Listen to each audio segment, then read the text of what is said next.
Hello hello, j'espère que tu vas bien. On se retrouve aujourd'hui pour une nouvelle vidéo comme d'habitude et là je te tourne cette vidéo, enfin ce bilan du coup, bilan lecture du mois de septembre. Je te le tourne comme ça à l'arrache en sortant du boulot. Je sais pas, je suis montée dans mon bureau, je me suis dit allez, tourne là, moi ça sera fait. Parce que c'est vrai que c'est une vidéo que j'hésite de plus en plus à poster. D'ailleurs si tu as ton avis n'hésite pas à me le donner. En fait j'hésite à continuer les bilans lecture et à plus faire des updates lecture plus souvent. Pour te parler aussi des young adultes que j'ai lus, etc. Et pas que de la romance. Et arrêter les bilans lecture parce que c'est vrai que c'est la vidéo que je ne sors jamais à temps de toute façon. Comme là, cette fois, bah, celle-ci, je vais te la sortir normalement, bah, il y aura au moins une semaine qui sera passée. Donc c'est un peu dommage, je me dis. Et en fait, comme ça sort pas en même temps, enfin voilà. Donc n'hésite pas à me dire ce que t'en penses. Je suis curieuse de savoir ça. Ouais, mais tu peux me, enfin, si tu veux pas commenter, tu peux me le dire sur Bookstagram ou enfin m'envoyer un message privé sur Insta, y a pas de souci. Du coup, je prendrai ça en compte parce que moi, les bilans, c'est vrai que ça me lasse un peu. Voilà. Je me dis quel est l'intérêt en fait si je fais des updates lecture, sachant que là, bah, quand il y a des romances, ben voilà, j'en ai déjà parlé. Donc voilà. Donc soit je ferai des mini bilans en mi-parcours ou bah, justement faire des updates. Enfin, je verrai bien. Bref, donc voilà. On va commencer du coup par le premier que j'ai lu du coup au mois de septembre. C'est ce gros bébé, c'est Le Dernier Magicien de Lisa Maxwell, publié chez Casterman, que j'avais reçu en fait au mois de juillet-août, fin juillet début août, et il sortait le 19 septembre. Donc bah, je m'étais dit je vais le lire avant la sortie, ça serait bien, et pour finir bah, je l'ai quand même lu avant la sortie. J'ai mis un bon une semaine, voire même une semaine et demie pour le lire. Parce que c'est quand même un gros pavé et voilà. Il me semble que j'ai tourné une vidéo chronique qui n'est toujours pas encore sur la chaîne ni sur le blog, mais je t'en parlerai plus en détail du coup dans cette vidéo. En tout cas, ça a été une bonne lecture, malgré des petites, comment dire, arrivé à la page 350, enfin quand on dépasse après la moitié, ça se tasse un peu pour moi, c'est devenu un peu lassant au bout d'un moment et en fait... heureusement en fait l'auteur a quand même su complètement changer la donne, arriver à la fin de ce tome là. La fin est juste complètement oufissime. Franchement j'avais jamais vu ça, c'est un retournement de situation, des retournements de situation, un bordel monstre, mais super bien maîtrisé et donc voilà. Donc je t'en parlerai plus en détail quand même dans la vidéo chronique. Mais en tout cas c'est un bon début de saga, c'est un univers qui est complètement bien pensé, bien ficelé, etc. et qui vaut vraiment le coup. Du coup je t'ai pas fait de résumé d'ailleurs, mais en gros tu vas te retrouver, enfin tu vas suivre du coup l'histoire de Etta qui est une jeune fille qui est magicienne en fait, enfin magicienne, qui est une mage, qui a des pouvoirs et qui a le pouvoir justement de traverser le temps avec des artefacts qu'elle utilise, etc. Et en fait, le souci c'est que elle vit à Londres, à Manhattan il me semble, enfin sur l'île de Manhattan, hein, c'est pas loin, enfin en tout cas il y a la map, il y a une petite map à l'intérieur. Je crois que c'est sur l'île là. Ouais, c'est autour de l'île en fait de Manhattan, je pense. Ouais, ça doit être ça. Ouais, c'est ça. Hein. Bon, bref, et il y a une barrière en fait qui empêche les magiciens, les mages de sortir de New York en fait, tout simplement. Cette barrière a été comment dire, elle a été, comment dire, enfin, elle a été mise par un magicien un peu malveillant, etc. Et du coup, depuis 1900 et des cacahuètes, il cherche une solution pour essayer de faire tomber la barrière. Et donc, tu vas suivre du coup Etta qui va partir en 1900 et des cacahuètes. 1902. En 1902 pour rencontrer justement le dernier magicien, enfin le magicien, machin, qui a volé quelque chose d'assez important pour justement faire tomber cette barrière. Donc, je t'en dis pas plus, mais c'est vraiment un univers vraiment bien complet et j'ai beaucoup aimé, malgré cette partie-là qui est un peu longuette, quoi. Voilà. Ensuite, en lecture audio, ce mois-ci, je me suis écouté The Goal, la saison 4 de la saga Off Campus de Ellie Kennedy. Enfin voilà, j'ai terminé cette saga, franchement... voilà. Et je pense que j'en parle dans un update où je sais plus, enfin je suis complètement un peu à la ramasse et à la bourre en ce moment, mais ça a été un super beau tome, encore une fois, très touchant aussi parce que là on a quelque chose qui se passe dans le tome 3 qui est forcément présent dans ce tome-ci, vu que voilà, ça se passe quasiment au même moment, et voilà, c'était très très très doux, etc. Enfin moi j'adore cet univers et le truc c'est que bah là malheureusement bah, c'était le dernier donc du coup là tu vas retrouver Sabrina et Tucker en fait, Sabrina qui est une bosseuse etc mais qui a des problèmes familiaux assez importants et Tucker qui lui ben c'est aussi un des potes de Gareth, de Dean et de Logan, donc c'est le dernier des 4 garçons qui vivent ensemble en coloc. Et donc bah voilà, je t'en dis pas plus parce que si je te dis ce qui se passe, je te spoil ce qui se passe à la fin du 3, enfin bref. Mais en tout cas, on a encore en fait on a découvert l'auteur a encore su se renouveler entre guillemets en parlant d'autres sujets et d'autres choses enfin qui peuvent nous toucher dans la vie quotidienne en fait. Donc franchement ça c'est vraiment encore une fois une bonne lecture. Voilà. Et je ne sais pas du tout. En fait si. Je sais que Dean est mon dernier dans le top 4. Je suis désolée, mais voilà. C'est sûr, parce qu'en fait, Dean, c'est vraiment le personnage masculin que j'ai pas du tout trop aimé parce qu'il est hyper arrogant, etc. Et là, par contre, Tucker, mais c'est une crème, quoi. Le garçon, enfin voilà, il en faut un comme ça tout le temps, quoi. Mais bon, voilà, j'aime quand même le mien, hein. Mais c'est vrai que c'est une crème de chez crème. Alors, limite, des fois, on peut se dire, bah, ça peut pas exister, quoi. Mais bon, voilà. Il est en tout cas dans ce livre. Ensuite, j'ai lu en lecture commune avec ma petite Anaïs. Enfin, on devait se faire une lecture commune et ben on s'est dit bon allez celui-là on se le fait, c'est bon. Sauf que bon, moi, ben j'étais un peu à la bourre. En plus cette semaine-là, je pense que j'ai eu du mal à lire ou je sais plus ce qui s'est passé. Ce qui fait que en une semaine, j'avais lu que 100 pages et Anaïs avait déjà fini le livre en 2 jours. En même temps, elle était en congé, voilà. Mais on a lu du coup Grisha, le tome 2, Le Dragon de Glace de Leigh Bardugo, publié chez Milan.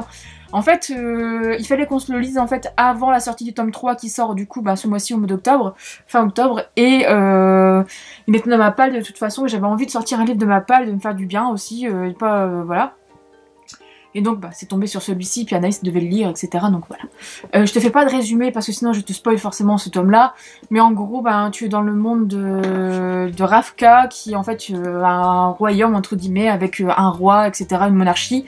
Et en plus de ça, des Grishas qui sont des personnes qui ont des pouvoirs en fonction d'un élément ou d'un élément particulier. Il y en a qui peuvent faire de la brume, d'autres, enfin ou de la pluie, ou je sais pas plus quoi.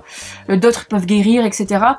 Et donc les Grishas travaillent aussi à la cour avec le roi et sont dirigés par le Darkling, qui est le Grisha le plus puissant, qui lui contrôle les ombres.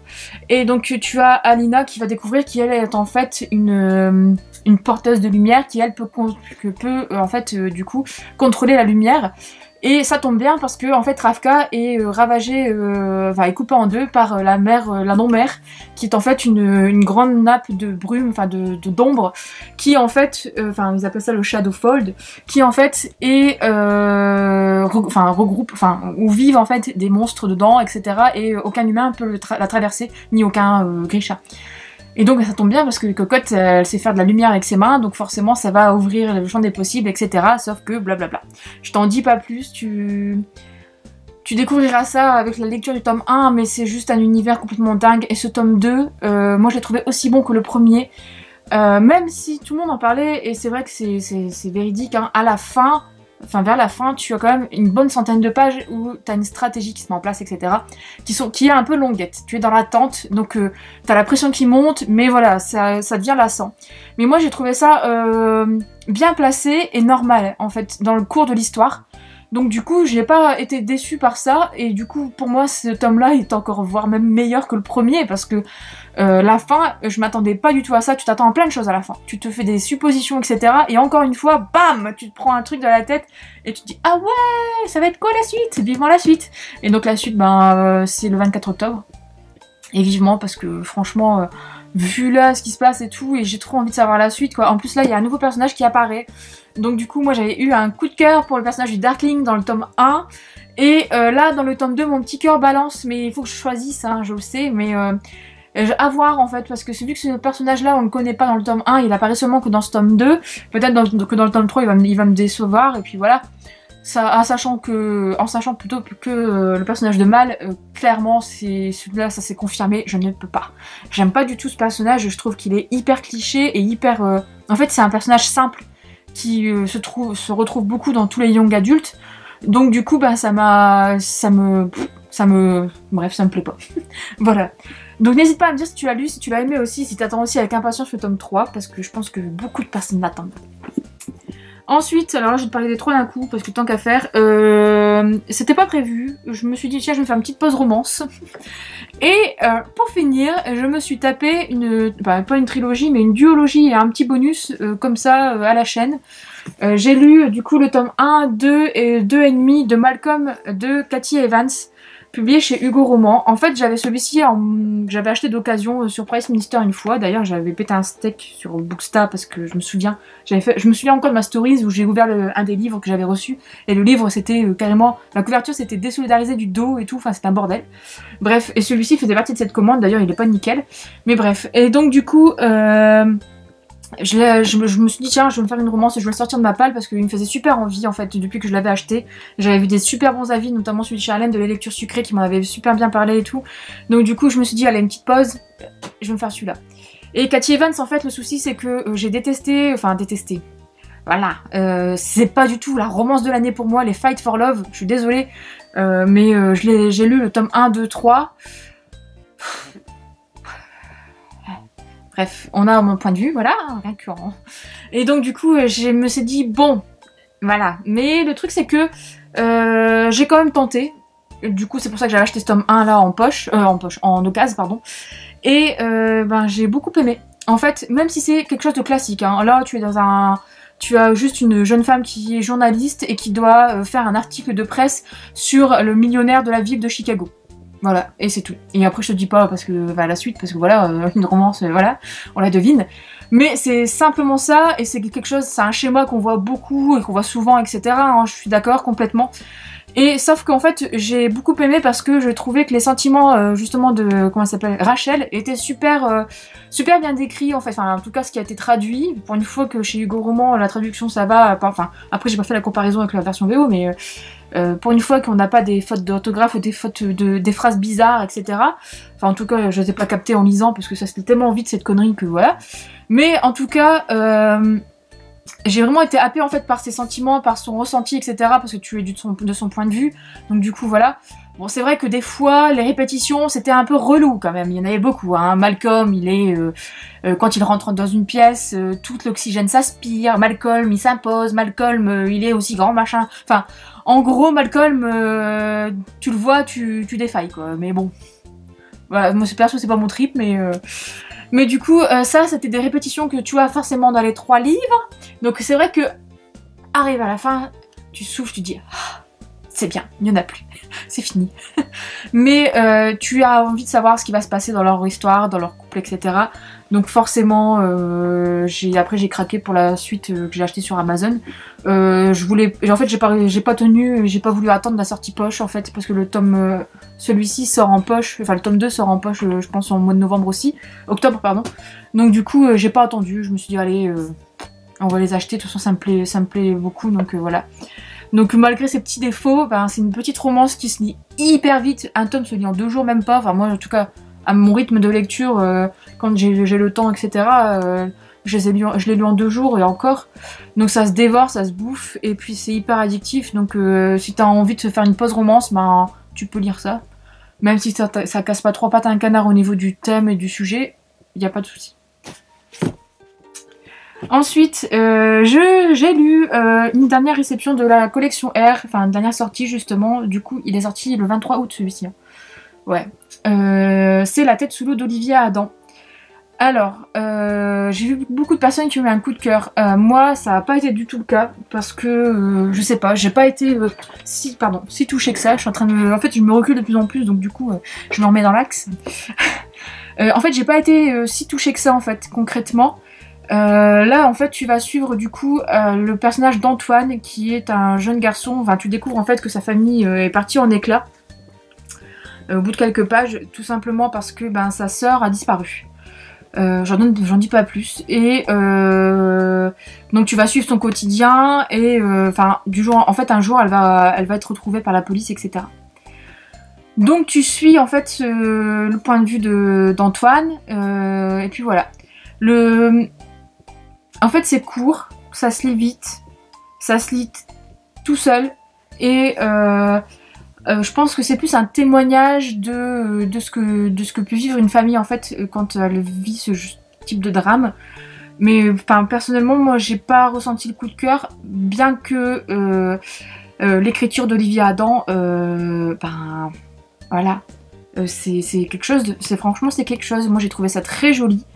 En fait, j'ai plus apprécié le bouquin pour le style d'écriture de l'auteur que pour l'histoire en elle-même. Voilà. Ça arrive rarement, mais ça m'est arrivé là. Et du coup, bah, je suis super contente de l'avoir lu quand même, parce que je connaissais Olivier Adam, j'avais lu certains livres de lui quand j'étais au lycée, enfin un aussi, je me souviens, en fait un seul je pense, je sais plus lequel, mais il faisait partie de la sélection littéraire des lycéens, etc. quand j'étais au lycée, et j'avais lu son livre, et je me souviens que ça m'avait beaucoup plu, et là en fait sa plume, elle est super, j'aime bien en fait. Enfin, j'ai beaucoup aimé sa plume en fait.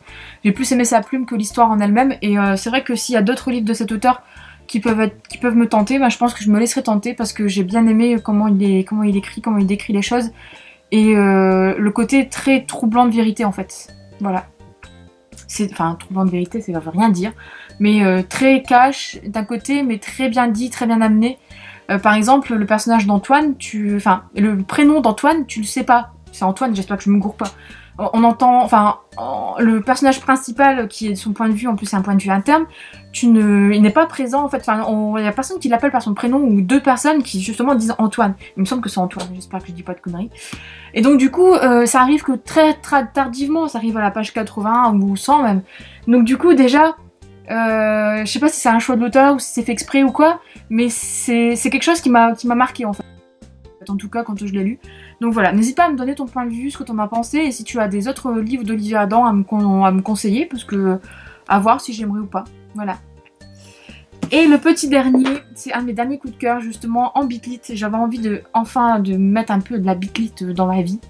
Ça fait tellement, en fait j'en lis pas assez alors que j'ai une pile à lire de bitlit quand même, qui est quand même pas mal. Hein. Je me dis voilà, il faudrait peut-être que, ouais, j'en ai quand même pas mal à lire. Et donc là, comment dire, là je l'ai vu dans ma bibliothèque, je me suis dit oh punaise, tu t'étais acheté le tome 1, 2, 3 d'un seul coup, mais il faut que tu le lises. Et donc du coup j'ai sauté sur Au bord de la tombe, Chasseuse de la nuit, le tome 1 de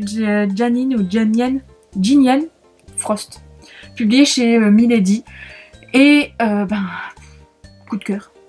Voilà. En gros là tu retrouves Kat qui est mi-humaine, mi-vampire, et qui en fait chasse les vampires toute seule parce que voilà, je te dis pas pourquoi elle chasse les vampires parce que sinon je te raconte quand même une bonne partie de l'intrigue, mais elle chasse les vampires, et en fait un soir elle va essayer de chasser un vampire, sauf qu'elle est pas tombée sur le bon, enfin plus elle est tombée sur, voilà, elle est tombée sur un vampire qui est beaucoup plus âgé, etc., et qui va pas se laisser amadouer. Et donc voilà, et elle va se retrouver enlevée, je t'en dis pas plus, mais franchement j'ai adoré les échanges entre Kat et Bones, le fait que c'est rempli d'humour en fait, et ça j'adore, enfin c'est rempli d'humour, c'est très c'est vif en fait au niveau des dialogues, et moi je me suis bien marrée sur certaines réponses de Bones, etc. Tu rigoles, et en fait tu vas découvrir du coup une Kat qui évolue au fil déjà de ce tome, donc j'ai hâte de voir ce que ça va donner à la fin du tome, de la fin de la série. Il me semble qu'il y a 7 tomes, je crois, vous m'avez dit. 5 ou 7 6. Enfin, je sais plus. En tout cas, il y a des spin-offs, etc. Donc du coup, il va falloir que j'ai vu les spin-offs, on m'a dit que ceux qui fallait que je lise avant le tome 5, il me semble, etc. Mais en tout cas, j'ai hâte de voir ce que ça va donner à la fin de la saga, parce que Kat, elle évolue énormément, et elle devient vraiment... Déjà, rien qu'à la fin de ce tome-ci, elle devient une bonne héroïne badass. Donc, et là, à la fin de ce tome-ci, je veux la suite. Enfin, je l'ai la suite. Mais je veux pas la lire tout de suite, mais je vais la lire incessamment sous peu, ça c'est sûr, parce que vu la fin, je me suis dit non, mais c'est pas possible, non. Tu t'attends à une fin, voilà, et pour finir, non. Donc franchement, si tu as envie de changer un peu, enfin, pas de changer, mais si tu as aimé Rebecca Keane ou Chasseuse de vampires, ouais, Chasseuse de la nuit, Chasseuse de vampires de Nalini Singh, enfin moi j'ai lu que le tome 1 et 2, mais si tu aimes les héroïnes badass, fonce pour cette bitlit, parce que franchement elle vaut largement le coup. Et puis de temps en temps, en fait ça faisait tellement longtemps que j'avais pas lu d'histoire de vampires. C'est con hein, mais les vampires on en a entendu parler à tort et à travers, quand Twilight est sorti, etc. Tout le monde a fait une overdose de vampires. les journaux d'un vampire et tout, enfin. Et du coup, bah moi j'ai espacé mes lectures vampires, entre guillemets, pour lire d'autres créatures surnaturelles, etc. Et pour finir, bah là, ça m'a fait du bien de retrouver un peu de vampires. Voilà. Donc du coup, bah, n'hésite pas à me dire ce que t'en as pensé, et puis bah fonce si tu n'as pas lu. Donc c'est terminé pour cette vidéo, un beau bilan en fait je vois de 20 minutes, bah, j'ai papoté. N'hésite pas à me donner ton avis etc comme d'habitude et surtout n'oublie pas de me dire si tu veux en commentaire ce que tu penses des bilans, s'il faut que je continue ou pas, ou s'il faut que je fasse des petits updates en fait, un update romance et un update young adulte entre temps, comme ça voilà. Parce que c'est vrai que moi ça me lasse un peu, donc à voir.